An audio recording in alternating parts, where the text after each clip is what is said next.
ओम शांति।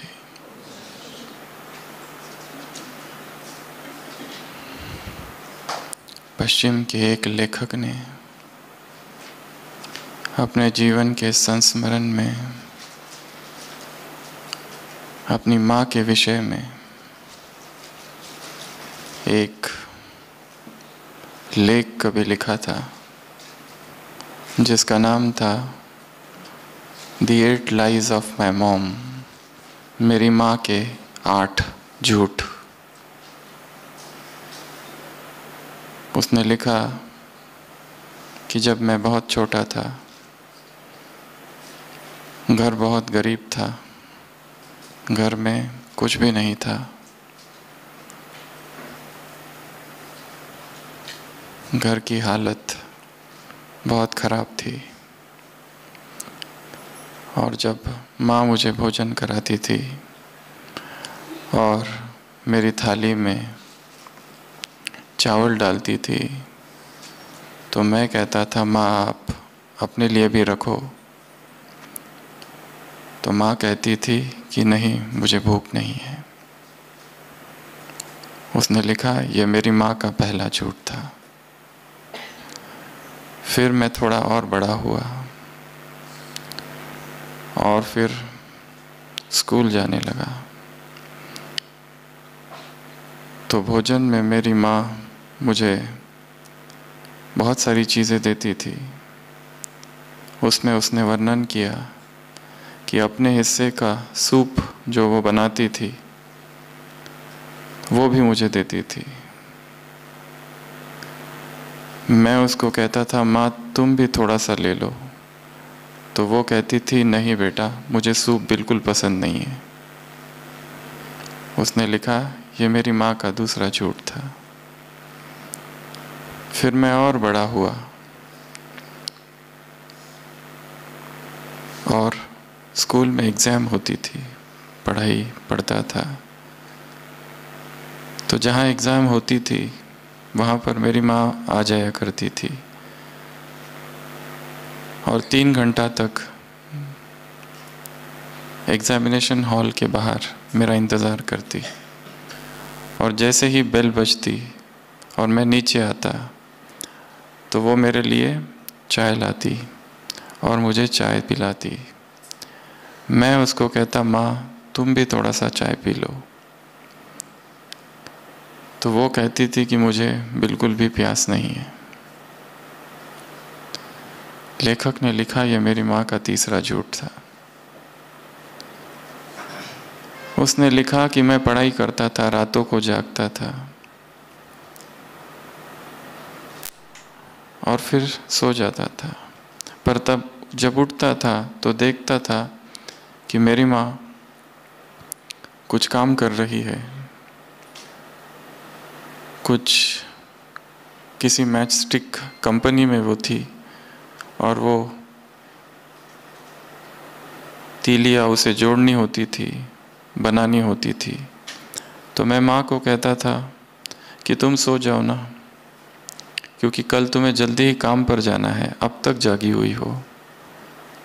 तो माँ कहती थी, बेटा तुम सो जाओ, मुझे नींद नहीं आती और मैं थकी नहीं हूँ। तो लेखक ने लिखा, यह मेरी माँ का चौथा झूठ था। फिर उसने लिखा कि मेरे पिताजी बीमार हो गए और उनकी मृत्यु हो गई और मेरी माँ अकेली पड़ गई और घर का कोई सहारा नहीं था। तो पड़ोसी आए और पड़ोसियों ने माँ को समझाया कि तुम दूसरी शादी कर लो, तुम्हें कोई सहारा मिल जाए। तो मेरी माँ ने कहा, मुझे किसी प्रेम की आवश्यकता नहीं और ना ही किसी सहारे की। 5वां झूठ। फिर मैं और बड़ा हुआ और फिर मुझे जॉब मिल गई और जब जॉब मिल गई तो मैं घर में पैसे भेजता था, कहीं और रहने चला गया। परंतु फिर भी मेरी माँ बाज़ार में जा जाकर कुछ सब्जियां बेचा करती थी और मैं उसको कैसा कहता था कि क्या मैं और पैसे भेजूं, तो माँ कहती थी कुछ भी मत भेजो क्योंकि मेरे पास बहुत पैसे हैं। लेखक ने लिखा ये मेरी माँ का एक और झूठ था। फिर उसने लिखा कि मुझे मास्टर डिग्री, बैचलर डिग्री मिल गई और मैं गल्फ़ कंट्रीज़ में चला गया और वहाँ पर जीवन बहुत सुखदायी था, परंतु मेरी माँ वही थी, उसी झोपड़े में रहती थी जहाँ मैं पला बड़ा था। और मैंने माँ से कहा कि अब तुम मेरे पास आ जाओ, यहाँ पर बहुत सुख है, सुविधा है। तो माँ ने कहा कि मैं इसी तरह के जीवन जीने की आदी हूँ और मुझे यही अच्छा लगता है। लेखक ने लिखा ये मेरी माँ का 7वां झूठ था। फिर उसने लिखा कि मेरी माँ बीमार पड़ गई, उसे कैंसर हो गया, फिर उसका ऑपरेशन किया गया, अब मरणासन्न थी, अंतिम घड़ियां गिन रही थी, वेदना असह्य थी, श्वास फूल रहा था, सारे शरीर में पीड़ा थी। और मैंने अपनी माँ से कहा कि आप कैसे हो, क्या आपको दर्द हो रहा है? तो माँ ने कहा कि मुझे बिल्कुल भी दर्द नहीं है। और लेखक ने लिखा इतना कहकर मेरी माँ ने आंखें बंद कर ली और ये उसका 8वां झूठ था।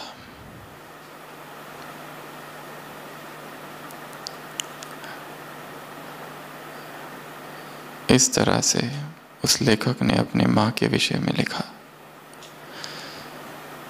The 8 Lies of My Mom। विश्व भर में आज के दिन माताओं को याद किया जाता है। आज मदर्स डे है। मातृत्व दिवस। एक माँ का जिस तरह प्रेम होता है, आज सुबह की व्यक्त मुरली में बाबा ने कहा, वैसे शक्ति रूपा माँ तुम बन जाओ। माँ क्या करती है? पालना करती है। और जो छोटे बच्चे होते हैं, उदाहरण दिया बाबा ने, जब उनकी पालना की जाती है, पालना दी जाती है, तो वो क्या होते हैं? खुश होते हैं। वैसे तुम भी जगत माता बन जाओ, विश्व माँ बन जाओ। शक्तियों का गायन माँ के रूप में है। बाहर आंधी है, बाहर तूफान है, बाहर बिजलियों की गड़गड़ाहट है, बाहर बादल गरज रहे हैं, वर्षा हो रही है, परंतु माँ जागती नहीं, सोई रहती है। परंतु जैसे ही उसका बेटा, उसका छोटा सा बालक रोने लगता है या आवाज़ करता है या सोते हुए जाग जाता है, तो अचानक माँ जाग जाती है। आंधी तूफान उसे नहीं जगाता, पर कौन जगा देता है? उसके बेटे की आवाज़। क्यों? क्यों जगाते हैं?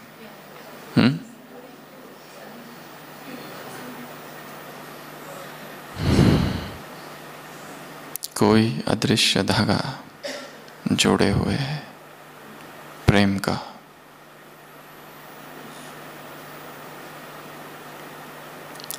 परंतु माँ और मातृत्व, इसमें अंतर है। माँ तो कई बन सकते हैं। शरीर से शरीरों को जन्म देना कोई बड़ी बात नहीं, परंतु मातृत्व बहुत ऊंची अवस्था है। और जगत मातृत्व, जगत माता, जगत जननी, जगन माता बनना, केवल स्त्रियों का काम नहीं, परंतु हर आत्मा को बनना है। जैसे माँ प्रेम के धागे से अपने एक बच्चे से या अपने जितने बच्चे हैं उनसे जुड़ी रहती है, उसी तरह जो जगत माता है, जो विश्व माता है, जो शक्ति रूपा माँ है, उसे एक व्यक्ति की नहीं, एक परिवार की नहीं, एक समाज की नहीं, एक राज्य की नहीं, एक राष्ट्र की नहीं, वरन सकल जगत की पालना करनी है। तो ऐसा ही प्रेम उसे संपूर्ण विश्व के प्रति होना चाहिए। तो बाबा ने कहा, शक्तियों का गायन माँ के रूप में है, तो तुम भी शक्ति रूपा माँ बन जाओ। पालना ली है, अब पालना दो। प्रभु पालना में हम चल रहे हैं, प्रभु पालना की दृष्टि हमें मिल रही है, प्रभु पालना में हम हैं। तुम केवल मैसेंजर नहीं, परंतु माँ हो। तो चाहे पुरुष हो या स्त्री, माँ का संबंध स्त्री होने से नहीं है, माँ का मातृत्व का संबंध स्त्री होने से नहीं, परंतु संपूर्ण जगत के प्रति वैसा निस्वार्थ प्रेम, पालना देनी है। बहुत ले चुके, अब तो आज की अव्यक्त मुरली कौन किसको देख रहा है? कौन किसको देख रहा है? कौन किसको देख रहा है? बाप बच्चों को। शक्तियों का सागर। हमेशा बाबा कहते हैं सर्वशक्तिवान बाप। आज क्या कहा? शक्तियों का सागर। ये मुरली मीटिंग में आए हुए भाई बहनों से मुलाकात के समय की है। और जब भी कोई मीटिंग होती है तो मीटिंग के बाद मिनट्स ऑफ द मीटिंग निकाले जाते हैं, अर्थात उस मीटिंग के, उस संगोष्ठी के, उस परिसंवाद के कुछ मुख्य घटक, कुछ महत्वपूर्ण बिंदु उन्हें टाइप किया जाता है और फिर सब डिपार्टमेंट में सर्कुलेट किया जाता है। ऐसा ही करते हैं ना कोई भी मीटिंग में, ताकि जो मीटिंग में एब्सेंट है, जो आए नहीं है, नदारद है, उनको भी पता चल जाए इस मीटिंग में ये 10 बातें की चर्चा हुई। और नीचे लिखा भी रहता है कि तुम इसमें नहीं थे, एपोलॉजीज। जो नहीं थे उनके नाम होते हैं वहाँ पर। तो ये भी एक मीटिंग, भगवान के मिलन की मीटिंग। और इस मीटिंग में भी ऐसे कुछ महत्वपूर्ण घटक, बिंदु, मिनट्स ऑफ द मीटिंग हम निकालेंगे। इस मुरली से ऐसे 14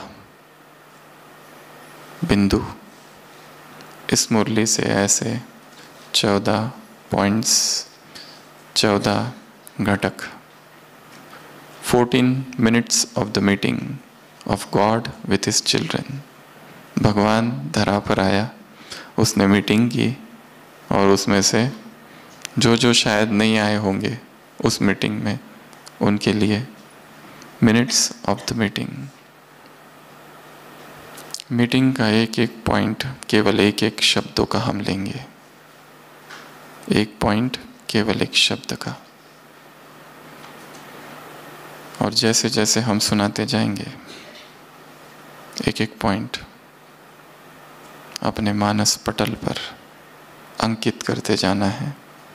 जैसे जैसे सुनते जाएंगे वो एक एक पॉइंट स्वर्ण अक्षरों में मन के आकाश में लिखना है। डायरिया बहुत भर दी। उस दिन कहा था बाबा ने, दिल में लिखो, दिल में नोट करो। डायरियों का लिखा हुआ डायरियों में रह जाएगा, इसके लिए डायरियों में कोई नहीं लिखेगा, डायरी बंद। सीधा बुद्धि रूपी डायरी पर लिखना है, क्योंकि जब लिखने लगते हैं तो बुद्धि वहां पर भी बढ़ जाती है और जो लिखा हुआ है वो बंद हो जाता है। और फिर बाद में पूछा जाए तो मन कहता है डायरी में है, और मन कहता है उसको एक बार रिवाइज कर लेते हैं, परंतु वो समय भी तो नहीं आता है, क्योंकि ये पूरा नहीं हुआ तो कल दूसरी आ जाएगी। तरावटी माल, वखर, चौक, चीनी। सबसे पहला बिंदु है त्रिशूल। सबसे पहला बिंदु त्रिशूल। कौन सा त्रिशूल?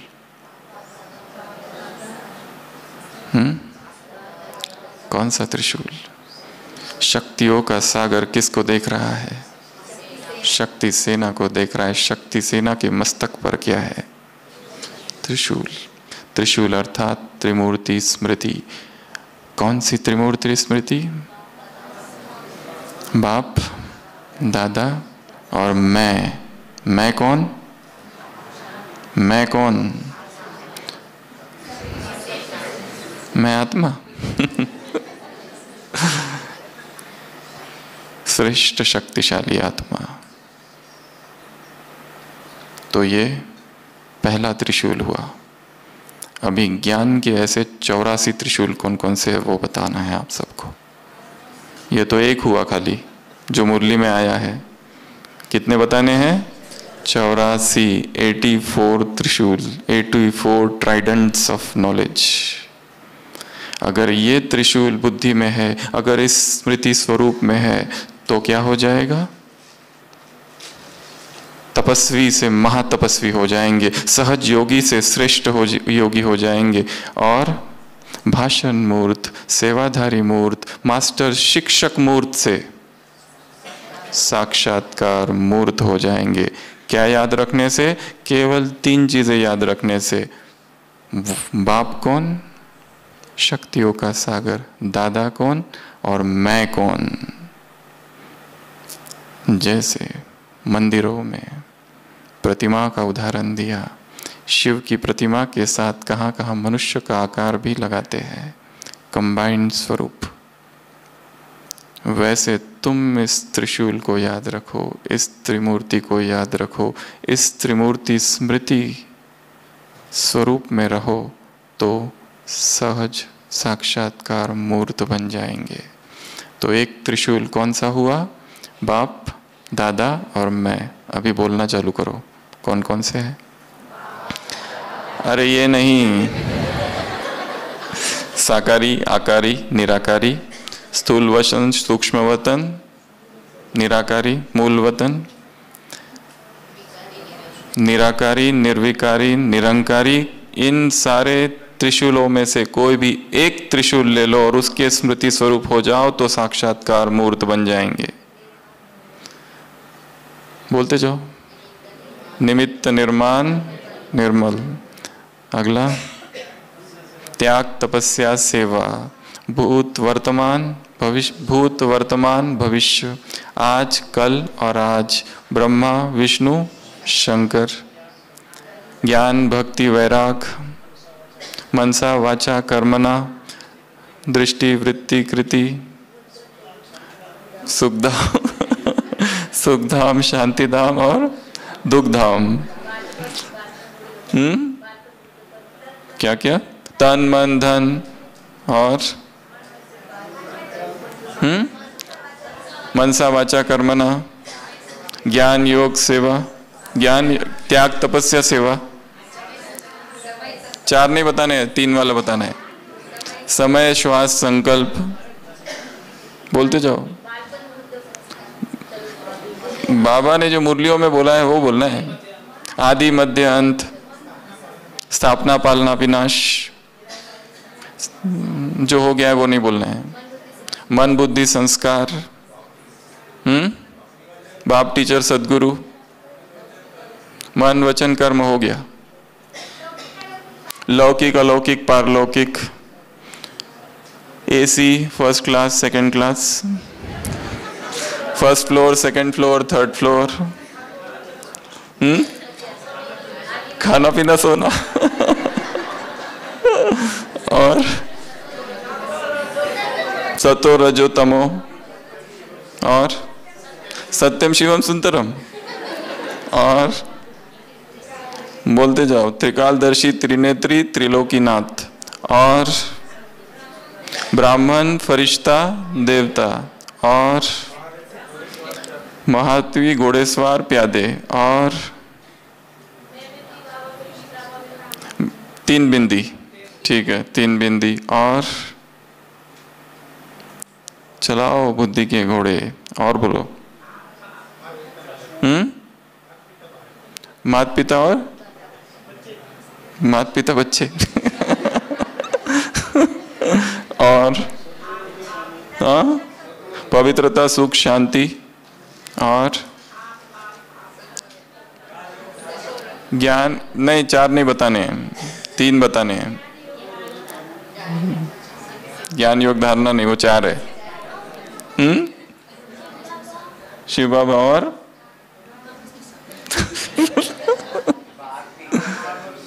हाँ, नाम मान शान। नहीं नहीं, ये थोड़ा अलग हो गया। और चार नहीं बताने, तीन बताने हैं।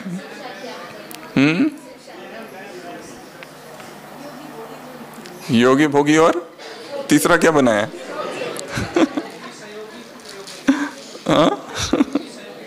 योगी, सहयोगी, प्रयोगी और भक्ति, साकारी, आकारी, निराकारी, धैर्यता, नम्रता, मधुरता, निराकारी, निर्विकारी, निरंकारी, सिंपल, सैंपल, एग्जाम्पल, चलती कला, चढ़ती कला, उड़ती कला, देहभान, देह अभिमान, देह अहंकार, दृष्टि, वृत्ति, कृति, तन, मन, धन, आदि, मध्य, अंत, निमित्त, निर्माण, निर्मल, लगाव, झुकाव, टकराव, आदि, व्याधि, उपाधि, बाप, टीचर, सदगुरु, मनसा, वाचा, कर्मणा, भिक्षा, दान, भीख, दानी, महादानी, वरदानी, त्यागी, महात्यागी, सर्वंश त्यागी, भक्ति, ज्ञान, वैराग, त्याग, तपस्या, सेवा, ज्ञान, गुण, शक्तियाँ, स्थापना, पालना, विनाश, मन, बुद्धि, संस्कार, त्रिमूर्ति, झाड़ और गोला, परमत, मनमत, श्रीमत, भूल, अवज्ञा, गफलत, निंदा, ग्लानि, डिससर्विस, शिक्षा, श्रीमत, सावधानी, ब्रह्मा, विष्णु, शंकर, मूल वतन, सूक्ष्म वतन, स्थूल वतन, सुस्ती, आलस, अलबेलापन, थकावट, सुस्ती, नींद, अलंकारी, अधिकारी, सत्कारी, स्नेही, सहयोगी, सहयोगी, समान, संपन्न, संपूर्ण, ताज, तख्त और तिलक, दाता, विधाता, वरदाता, अकाल तक, दिल तक, राजाई तख्त, खुराक, खुशी, खजाना, नॉलेजफुल, पावरफुल, ब्लिसफुल, ज्ञान सूर्य, ज्ञान चंद्रमा और ज्ञान सितारे, लकी सितारे, उम्मीदों के सितारे, सफलता के सितारे, पांडव, कौरव और यादव, अचानक, एवर रेडी और बहुत काल, highest, holiest, richest, effect, defect, perfect, serviceable, sensible, essenceful, लौकिक, अलौकिक और पारलौकिक, परिस्थिति, समस्या, विघ्न, योग युक्त, युक्ति युक्त, बंधन मुक्त, क्वेश्चन, करेक्शन, कोनोटेशन, कर्म, अकर्म, विकर्म, आज्ञाकारी, वफादार और फरमान बरदार। ऐसे ढेर सारे हैं। योगी, प्रयोगी, सुख, शांति, पवित्रता, हेल्थ, वेल्थ, हैप्पीनेस, जादूगर, सौदागर, रत्नागर, hear no evil, see no evil, टोली, बोली और होली, योग, योग, याद, निष्ठा, शिव जयंती, गीता जयंती और कृष्ण जयंती, पढ़ाई, प्यार, पालना। 84 है, इसको 108 बना देना। ठीक है, तो सबसे पहला है त्रिशूल। इस मीटिंग का सबसे पहला सूत्र है त्रिशूल। ज्ञान की तीन तीन बातें जो भी आती है मुरली में उन्हें नोट करना है। आज 3 बताई, स्वयं को याद करना है, ब्रह्मा को याद करना है और शिव को याद करना है। तो क्या बन जाएंगे? साक्षात्कार मूर्त बन जाएंगे। तपस्वी हो, महातपस्वी बन जाओगे। सहज योगी हो, क्या बन जाओगे? श्रेष्ठ योगी बन जाओगे। केवल भाषण मूर्त नहीं, केवल सेवाधारी मूर्त नहीं, केवल मास्टर शिक्षक नहीं, परंतु साक्षात्कार मूर्त। तो ये सबसे पहला सूत्र है। क्या? त्रिशूल। दूसरा है लहर, लहर, तरंग, हिलोर, वेव। बाबा ने प्रश्न पूछा है, किस लहर में हो?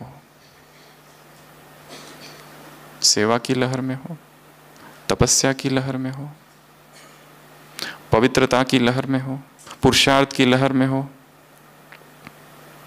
पढ़ाई की लहर में हो?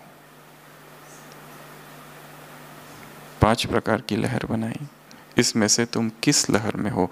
और एक बहुत महत्वपूर्ण बात बताई, सहज योगी कहते हो, कहीं ये सहज शब्द गलत प्रयोग तो नहीं कर रहे हो? सहज योगी है। अगर सहज योगी शब्द गलत हाथों में पड़ जाए तो सब कुछ उल्टा हो जाएगा। फिर हर बात में सहज, यहाँ हर बात में सहज अर्थात आलस, अलबेलापन, गफलत, गलतियां, भूले, क्योंकि हम सहज योगी हैं। कभी भी उठो, कभी भी कुछ करो, गए तो गए, नहीं गए तो नहीं गए, पढ़ी तो पढ़ी मुरली, नहीं पढ़ी तो नहीं पढ़ी। उस दिन क्या था, बीमार हो तो क्या, डोली में बैठ के लेके आओ मुरली के लिए।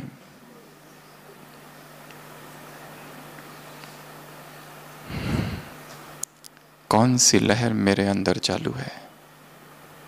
पवित्रता की, तपस्या की, सेवा की, पढ़ाई की, पुरुषार्थ की, या फिर ये सब लहर छोड़कर कोई और ही लहर चल रही है, अलबेलेपन की, आलस की, अपवित्रता की, गफलत की, भटकने की?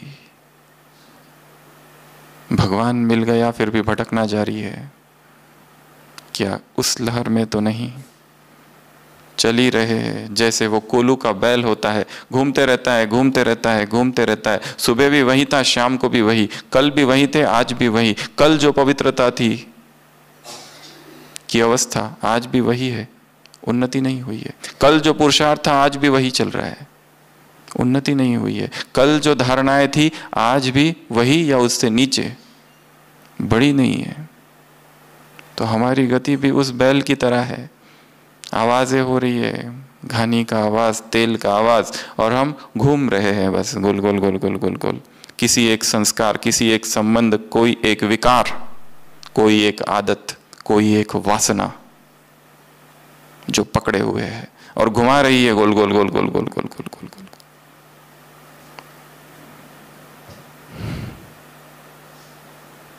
कौन सी लहर मेरे अंदर चालू है? निद्रा की,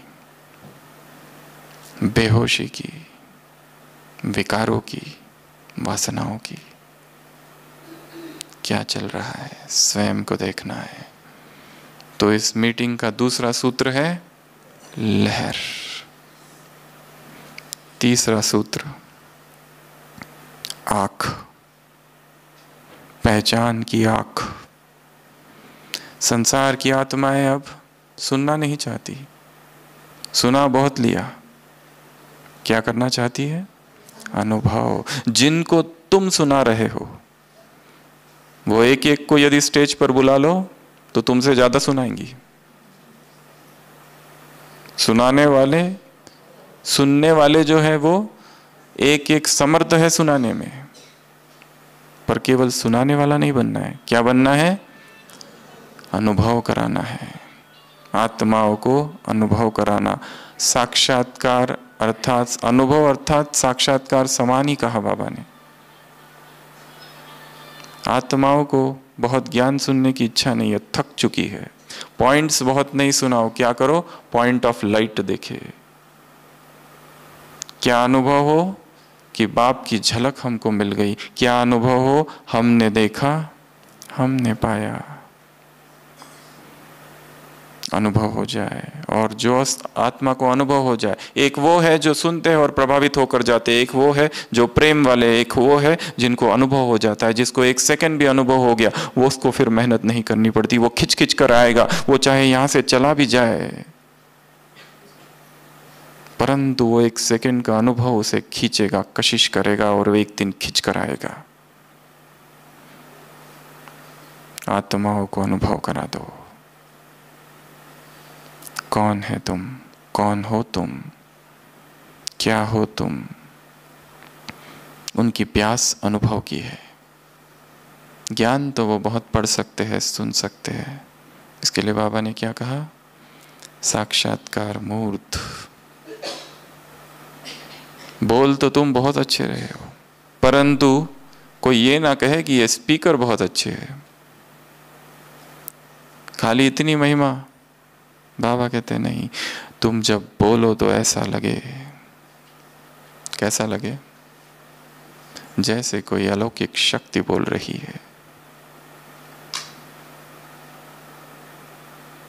कोई दैवी शक्ति, ईश्वरीय ओज और ईश्वरीय तेज है वहां पर।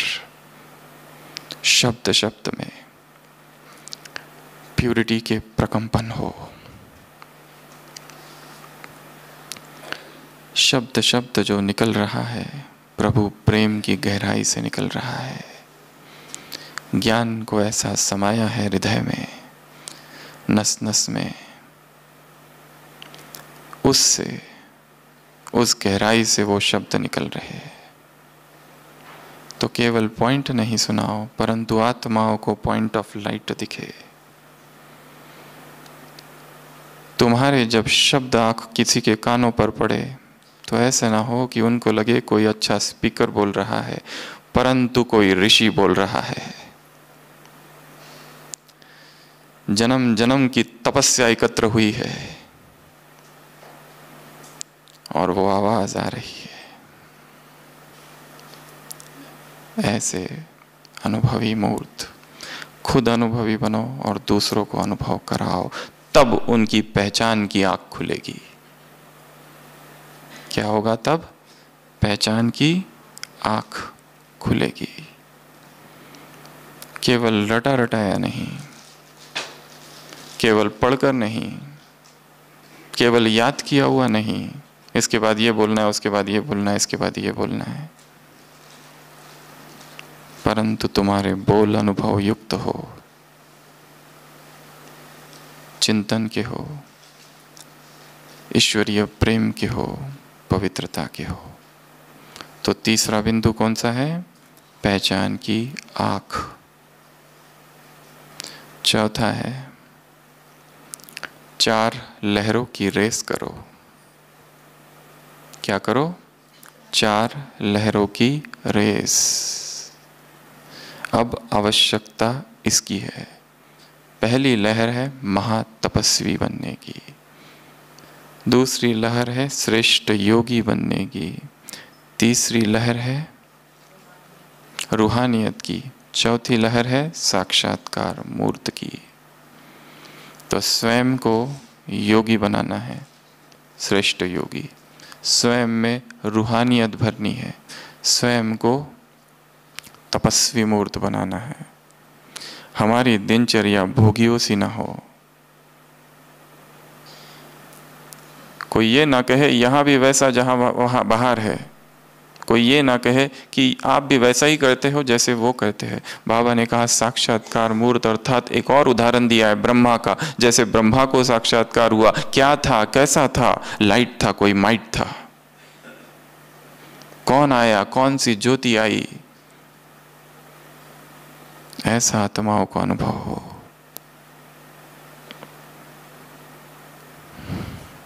बोलती जे अर्णव, जो बोलो वो अमृत हो। तो चौथी लहर कौन सी हुई? चौथा सूत्र, 4 लहरों की रेस। रेस किस में करना है? इसमें करना है, तपस्वी बनने में रेस करना है। महात्मा बुद्ध ने एक जगह बहुत अच्छी चीज कही है, अंग्रेजी में लिखा है एक जगह, I am not in competition with anyone. I am in competition with myself. मैं इस संसार में किसी से प्रतियोगिता नहीं कर रहा हूं। मुझे किसी के जैसा या किसी से आगे नहीं निकल जाना है। मेरी प्रतियोगिता, मेरी स्पर्धा मेरे अपने से है, मेरे अतीत से है। कल मैं जो था और आज मैं जो हूं, इससे है। Every today should find you ahead of yesterday and every tomorrow should find you ahead of today. ये लक्ष्य हो।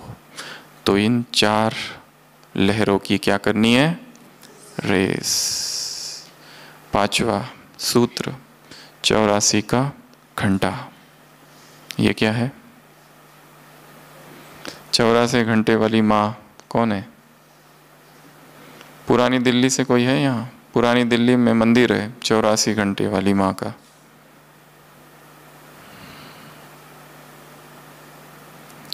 एक जमीन थी जहाँ पर एक शिवलिंग मिला था 200-300 साल पहले, और फिर किसी साहूकार ने पैसे दिए, वहाँ मंदिर खड़ा किया, और जब जब प्रार्थना हुई 1-1 घंटा लटकाया। ऐसा करते करते 84 घंटे हो गए। तो आज भी वहाँ पर है जहाँ भक्त जाते हैं और एक रस्सी खींचो तो 84 के 84 घंटे एक साथ बजते हैं। पहले वो शिव का था, बाद में हनुमान जी और बाकी सब भी प्रकट हो गए उसमें। तो बाबा ने कहा 84 घंटों वाली माँ। तो 84 का वर्ष है, मुरली नवंबर 2083 की है, 84 वर्ष आने वाला है। तो धूम मचाओ, साक्षात्कार की धूम मचाओ। साक्षात बाप बन जाओ तो साक्षात्कार की चाबी मिलेगी। साक्षात बाप बन जाओ तो दूसरी आत्माओं को साक्षात्कार करा सकोगे। तो धूम मचानी है किसकी? साक्षात्कार की, अनुभव कराने की। उसके लिए स्वयं अनुभवी बनना पड़ेगा, फिर ही दूसरी आत्माओं को अनुभव हम करा सकेंगे। और जिसको खुद ही अनुभव नहीं, वो दूसरों को क्या बताएंगे कि तुम आत्मा हो? क्या खुद आत्मा का अनुभव किया है? दूसरों को कैसे बताएंगे कि तुम परमात्मा से प्रेम करो? दूसरों को कैसे बताएंगे कि ये वाणी परमात्मा की है?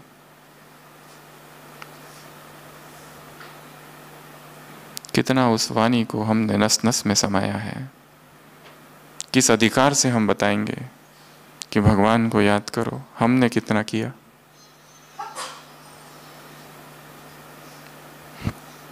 एकांत में जाकर अनुभव करना है। एकांत में जाकर प्रभु प्रेम का अनुभव, हृदय की गहराई में ईश्वरीय प्रेम का अनुभव। इतना याद करो, इतना याद करो। कभी स्लोगन था कि आंखों से प्रेम के आंसू आ जाए।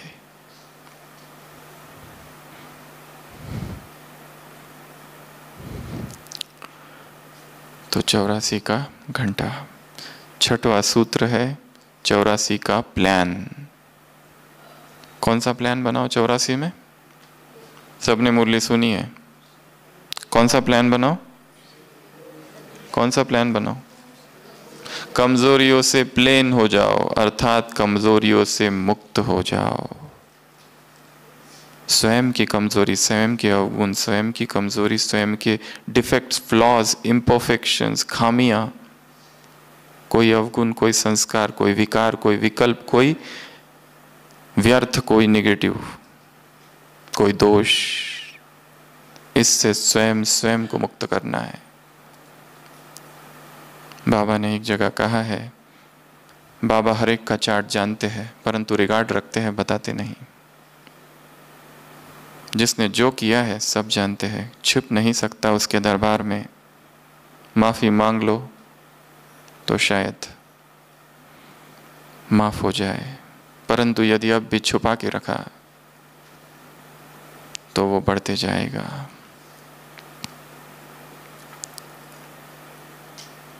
एक किताब है अंग्रेजी में, faith is thy name, mercy is thy name. ये किताब एक क्रिश्चियन फादर ने लिखी है, पादरी ने, केन बार्कर। उसमें उसने एक अपने जीवन का संस्मरण लिखा है।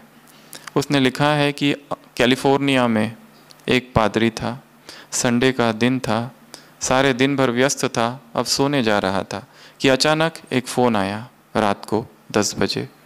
वो फ़ोन एक अस्पताल से था और अस्पताल से एक नर्स बोल रही थी और कह रही थी, फादर क्या आप आ सकते हो? हॉस्पिटल में एक पेशेंट अभी मरने को है, क्या आप आ सकते हो थोड़ी देर के लिए उसके पास? शायद वो आपसे कुछ कह दे, लगता है बहुत दुखी है। अगर इस वक्त वो कुछ कह दे तो शायद उसकी आत्मा को शांति मिल जाएगी। और वो उस फादर को बुलाती है। तो फादर तो पहले सोचता है कि नहीं जाऊं, क्योंकि इतना तूफान और आंधी, बारिश हो रही है। फिर सोचता है ठीक है चला जाता हूँ, और वो पहुँचता है। और जैसे ही उस पेशेंट को मिलने अंदर जाता है, वो पेशेंट कहता है गो टू हेल, भागो यहाँ से, नर्क में चले जाओ, बिल्कुल मेरे समीप नहीं आना। तो फादर बाहर आ जाते अपमानित होकर। परंतु बारिश हो रही थी, सोचता है थोड़ी देर बैठ जाऊं। तो 1 घंटा बैठते हैं, सोचता है एक बार फिर से जाके देखूं इस व्यक्ति को। फिर अंदर जाते हैं, फिर वो व्यक्ति कहता है भाग जाओ यहाँ से, मैंने बोला ना एक बार, मुझे मेरे पास बिल्कुल नहीं आना। और बहुत सारे अपशब्द कहते हैं और भगा देता है। फिर से वो फादर बाहर जाकर बैठते, क्योंकि बारिश हो रही है और तूफान है। सोचते हैं थोड़ी देर और रुक जाता हूँ, और 1 घंटा और रुकते हैं। फिर अंदर जाते हैं, तो फिर वो व्यक्ति कहता है अब थोड़ा शांत हो चुका है, कहता है बैठाने को बैठता है। और वो कहता है मैं मरने के करीब हूँ, मैं अपने जीवन की एक बात बताना चाहता हूँ। मैं युवा जब था तो रेलवे में वो क्या कहते सिग्नल देने वाला था, और एक बार मैंने बहुत शराब पी ली थी क्रिसमस के दिन, और मैंने गलत सिग्नल दे दिया था, और वो जो ट्रेन थी वो पटरी से उतर गई थी। वहाँ से एक कार थी, उस कार से टकरा गई। उस कार में एक माँ थी और 2 बच्चे थे, और वो तीनों के तीनों ऑन स्पॉट मर गए। और तब से मैं ये भारीपन अपने अंदर लिए हूँ। मैंने किसी से नहीं बताया, अविवाहित रहा, पश्चाताप किया, परंतु पुलिस के पास नहीं गया क्योंकि डर था। परंतु आज आपको मैं बताता हूं कि मेरे हाथों से ऐसा जघन्य अपराध हुआ है, मैं क्या करूं। वो फादर पूछता है मुझे थोड़ा डिटेल बताओ, और कौन सा दिन था, कौन सा वर्ष था, कौन सी कार थी, और वो कौन लोग थे जो उस कार में थे। तो वो कहता था ये दिन था, ये वर्ष था, एक माँ थी, 2 बच्चे थे, और तीनों ही मर गए थे। वो फादर कहता है उस कार में और भी एक छोटा सा बच्चा था, और वो जो छोटा बच्चा था वो बच गया था, और वो बच्चा मैं हूं।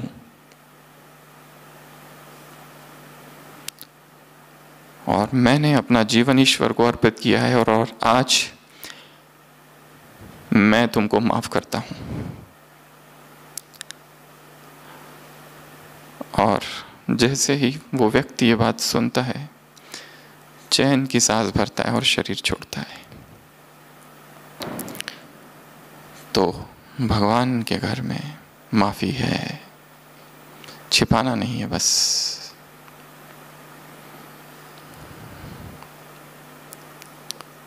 तो 6वां सूत्र कौन सा बताया? 84 का प्लान। फिर है 7वां सूत्र। 7वां सूत्र है परिक्रमा, सेवा की परिक्रमा। दीदी के विषय में चर्चा की बाबा ने कि दीदी क्या कर रही है इस समय? सेवा की परिक्रमा कर रही है। हमें भी हर दिन सेवा की परिक्रमा करनी है। एक स्थान पर बैठे हुए विश्व के हर कोने में जाकर एक एक आत्माओं को इमर्ज कर कर उन्हें सकाश देनी है। दुखी आत्माओं को सुख की किरणें देनी है, शांति देनी है, पवित्रता देनी है। संसार में आत्माएं विकारों में डूबी है।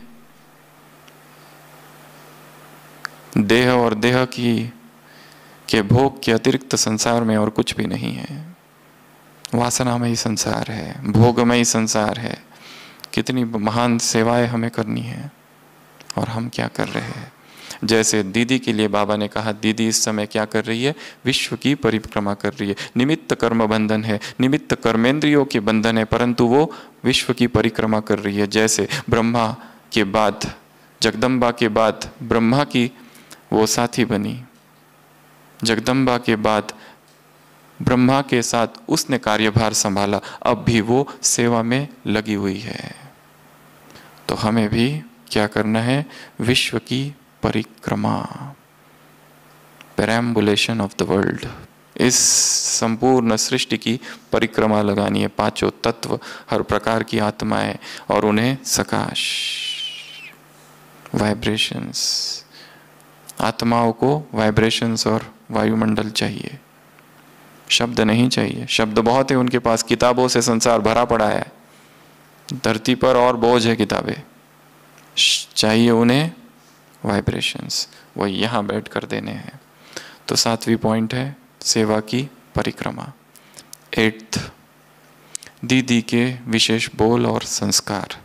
3 संस्कारों की चर्चा की है बाबा ने दीदी के।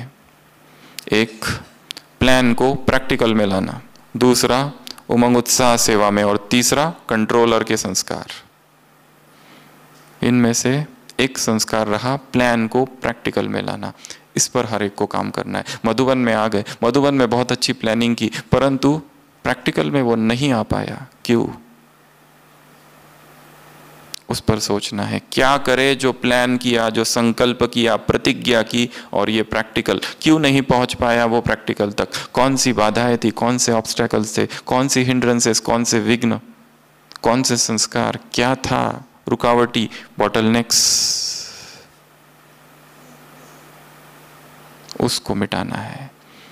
प्लान और प्रैक्टिकल समीप आए, इस पर काम करना है। तो दीदी के विशेष संस्कार ये 3 थे। और बोल कौन सा था? कुछ नवीनता लाओ और कुछ नवीनता करो। जो कुछ किया है उस पर ही बैठ नहीं जाना है। ज्ञान में नवीनता, योग में नवीनता, धारणा में नवीनता, सेवाओं में नवीनता, जो कुछ भी चिंतन किया उस चिंतन में नवीनता, शब्द शब्द में नवीनता, बोल बोल में नवीनता, हर बात में नवीनता, हर भाव में, हर भावना में, दृष्टि में, कृति में, वृत्ति में, दृष्टिकोण में, स्वप्न में, संकल्प में, चलन में नवीनता।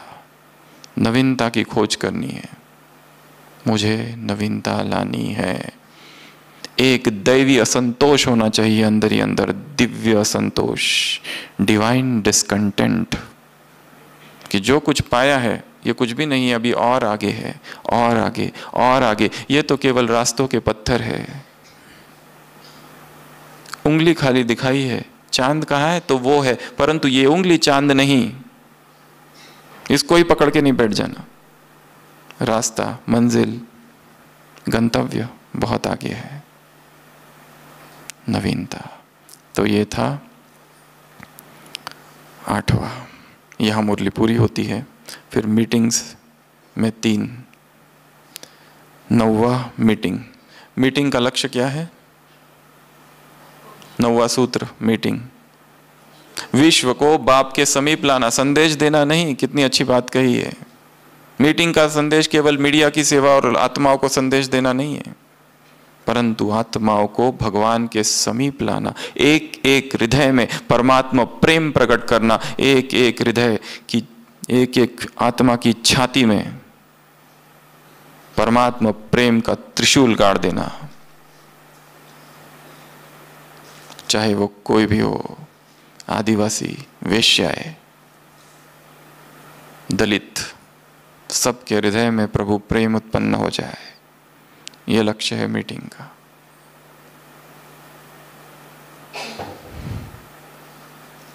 मीटिंग 10वां है शक्ति रूपा मां बनना, जिसकी हमने शुरुआत में चर्चा की।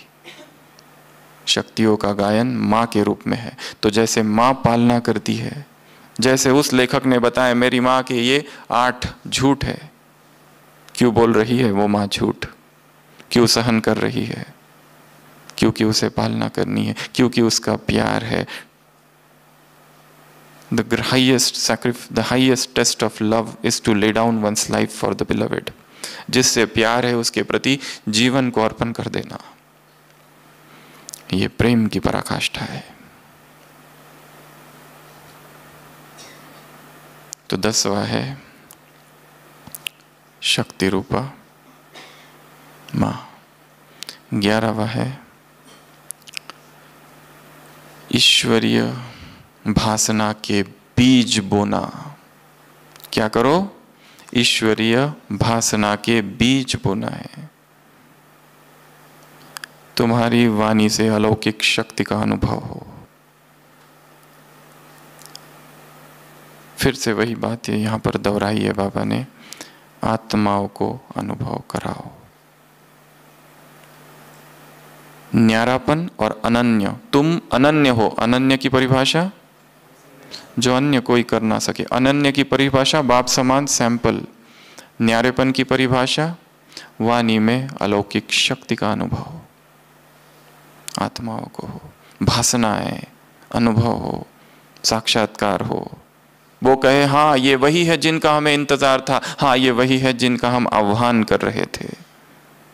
शिव शक्ति आ गई धरती पर, ये अनुभव हो। हमने देखा, हमने पाया, ये अनुभव हो। भासना के बीज बो दो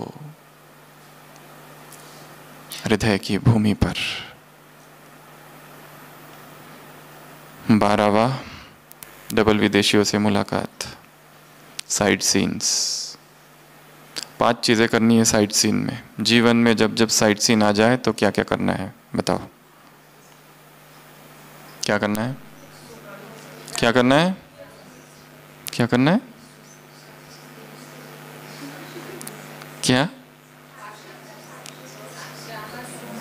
ड्रामा समझ, साक्षी ड्रामा ये सब नहीं है आज का, बताओ।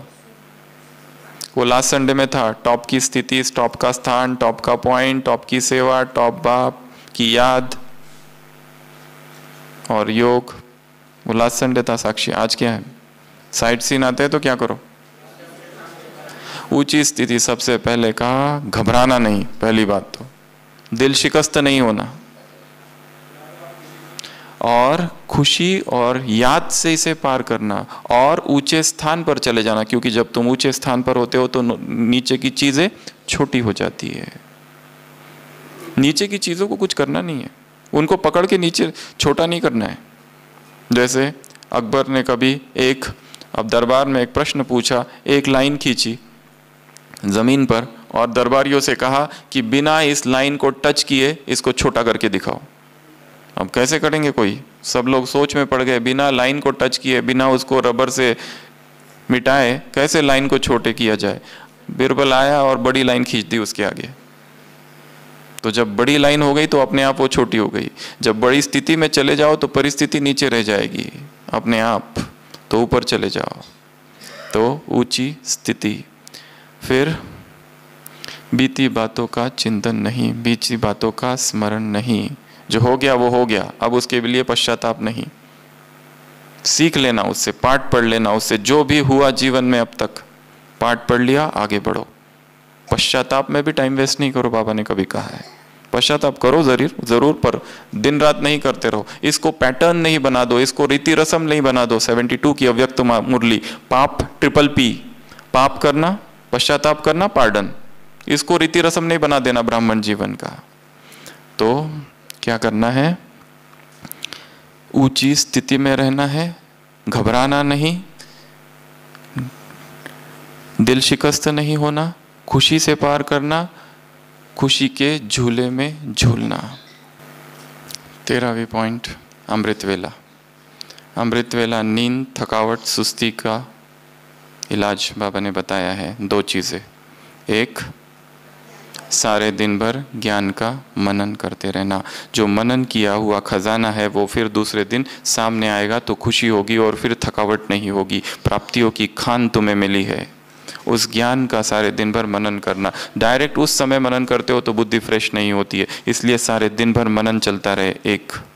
और दूसरा श्रीमत, सारे दिन भर श्रीमत पर यदि है तो क्या होगा? दूसरे दिन अमृत वेला शक्तिशाली होगा। तो यह है 13वीं पॉइंट। और लास्ट पॉइंट 14वीं, आज के मुरली के वरदान से पावरफुल माइंड। पावरफुल माइंड किसको कहा बाबा ने? पावरफुल मन। चाहे शरीर में कुछ भी होता है, कलयुग है, उसमें कुछ ना कुछ तो होगा। कमजोरी आएगी, बीमारी आएगी, पर इसका मतलब नहीं जब कमजोरी है और बीमारी है तो दुखी होके बैठ जाओ।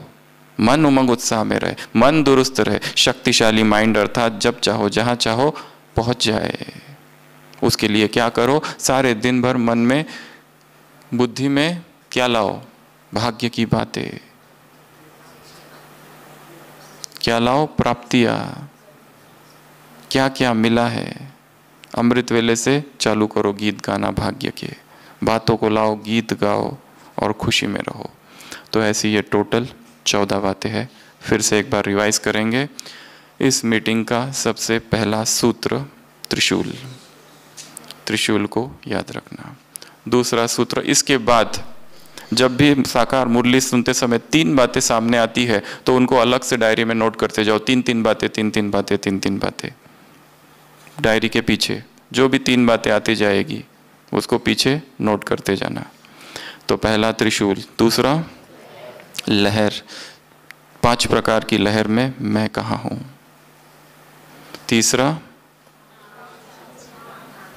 आँख, पहचान की आँख खोलनी, आत्माओं को अनुभव कराना है, चौथा 4 लहरों की रेस करनी है, 5वां घंटा, 84 का घंटा, वो माता का उदाहरण दिया तो यहाँ पर साक्षात बाप समान बनना है, 6वां 84 का प्लान है कमजोरियों को मिटाना, 6th 7th विश्व के परिक्रमा करनी है, सेवा की परिक्रमा, 8th संस्कार, दीदी का विशेष संस्कार और विशेष बोल था कुछ नवीनता लाओ, संस्कार था उमंग उत्साह में लाना दूसरों को, संस्कार था प्लान प्रैक्टिकल को समान करना, संस्कार था कंट्रोलिंग पावर। बाबा ने कहा वहाँ जाकर भी क्या क्या हुआ क्या क्या नहीं हुआ, एडवांस पार्टी की भी कंट्रोलर है। तो 8th 9th है मीटिंग का लक्ष्य क्या है, विश्व को बाप के समीप लाना, 10th माँ, शक्ति रूप माँ बनना है और आत्माओं की पालना करनी है, 11th बीज, भासना का बीज बोना है, 12th साइड सीन्स, जो भी जीवन में आ रहा है विघ्न परिस्थितियां सब साइड सीन्स है, घबराना नहीं है, ऊंची स्थिति में रहना है, उमंग उत्साह में रहना है, जो हो गया उसको भूलते जाना है, दिल शिकस्त नहीं होना है, याद और खुशी से पार करना है। अगला अमृत वेला, बाबा ने कहा बाबा विशेष पात्र को अमृत वेला टच करेंगे, फिर विदेशियों ने प्रश्न पूछा तो उसका उत्तर फिर बाबा ने दिया कि सारे दिन भर मनन होता रहे और श्रीमत पर चलते रहो, लास्ट पावरफुल माइंड। ऐसे कैसे कैसे ऐसे ऐसे त्रिशूल आत्मा है ऐसे महातपस्वी मूर्त आत्माओं को, ऐसे श्रेष्ठ योगी आत्माओं को, ऐसे साक्षात बाप समान साक्षात्कार मूर्त आत्माओं को, ऐसे विश्व में सेवा में, विश्व की सेवा में मगन आत्माओं को, ऐसे स्नेही आत्माओं को बाप दादा का याद प्यार, गुड नाइट और नमस्ते। हम रूहानी बच्चों की रूहानी बाप दादा को याद प्यार, गुड नाइट और नमस्ते। ओम शांति।